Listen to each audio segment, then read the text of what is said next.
गेल्या काही दिवसापासून बुलढाणा जिल्ह्यामध्ये इंधनाची टंचाई भासते आहे। सध्या शेती मशागतीची कामं सुरू आहेत। ट्रॅक्टरला डिझेल मिळत नाहीये, त्यामुळे शेतातील कामं रखडली आहेत। येत्या 15 दिवसावरती पेरणी येऊन ठेवली आणि शेतकऱ्यांच्या ट्रॅक्टरला जर का डिझेल मिळालं नाही तर शेती पडीत पडण्याची वेळ आली। यासाठी शेतकरी संघटनेने आज तहसील कार्यालयावरती मोर्चा काढलाय, आंदोलन केलंय। आपल्यासोबत शेतकरी संघटनेचे नेते दासाभाऊ कणकर आहेत। काय सांगाल, आज तुम्ही आंदोलन केलं, काय कारण होतं? शेतकऱ्यांना ट्रॅक्टरसाठी डिझेल मिळत नाही, त्यामुळे शेतीची मशागत होऊन राहिली नाही। मान्सून केरळमध्ये दाखल झालाय। 7 जून पर्यंत तो महाराष्ट्रात दाखल होणार आहे। पेरणीची घाई शेतकऱ्यांना झालेली आहे। मशागतीच नाही तर पेरणी कशी करायची? खताची तीव्र टंचाई आहे आणि देशाचे पंतप्रधान म्हणतात की नैसर्गिक शेती करा। सगळ्या बऱ्याच शेतकऱ्याकडे बैल उपलब्ध नाही, ज्यांच्याकडे बैल उपलब्ध आहे त्यांच्याकडे बाजारना उपलब्ध नाही व ते कसब उपलब्ध नाही आणि बगर खताची आणि बगर ट्रॅक्टरची शेती होऊ शकत नाही। आणि जर सरकार निर्णय घेत नसेल तर आम्ही शेतीच पेरणार नाही, शेतीच पडीत ठेवू आणि त्याची सगळी जबाबदारी ही सरकारची राहील। सध्या पेट्रोल पंपावरती मोठ्या प्रमाणामध्ये वाहनांच्या रांगा लागलेल्या आहेत। ट्रॅक्टरला डिझेल मिळत नाही। अनेक शेतकऱ्यांची शेती पडीत आहे, वक्रपाळी करायची, 15 दिवसावर पेरणी येऊन ठेवली। अशा परिस्थितीमध्ये डिझेल जर मिळत नसेल तर शेती कशी पेरणार आहात?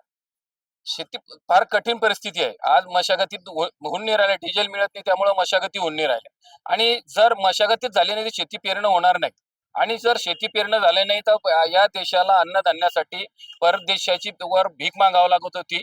पण अन्नाच्या बाबतीत, अन्नधान्याच्या बाबतीत हा देश शेतकऱ्यांनी थोड्याफार तंत्रज्ञानाच्या भरोश्यावर आज स्वयंपूर्ण केला।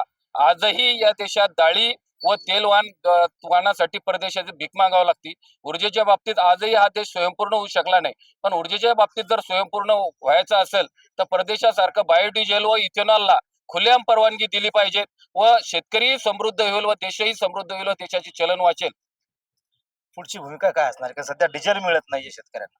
जर अशीच परिस्थिती राहिली तर शेतकरी शेती पेरणार नाही, शेती पडीत ठेवतील आणि हेच शेतकरी संघटनेचं आंदोलन राहील। नक्कीच, जर का शेतकऱ्यांच्या ट्रॅक्टरला डिझेल मिळालं नाही तर शेती पेरणं शक्य होणार नाही। अशा पद्धतीची परिस्थिती सध्या बुलढाणा जिल्ह्यातली आहे।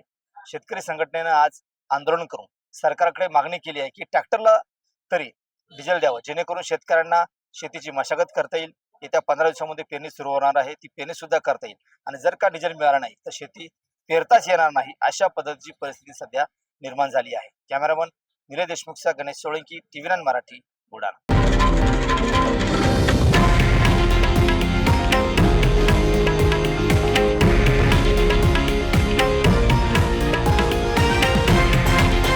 हे आहे देशातील नंबर 1 न्यूज नेटवर्क आणि आपण पाहत आहात TV9 मराठी, एकमेव।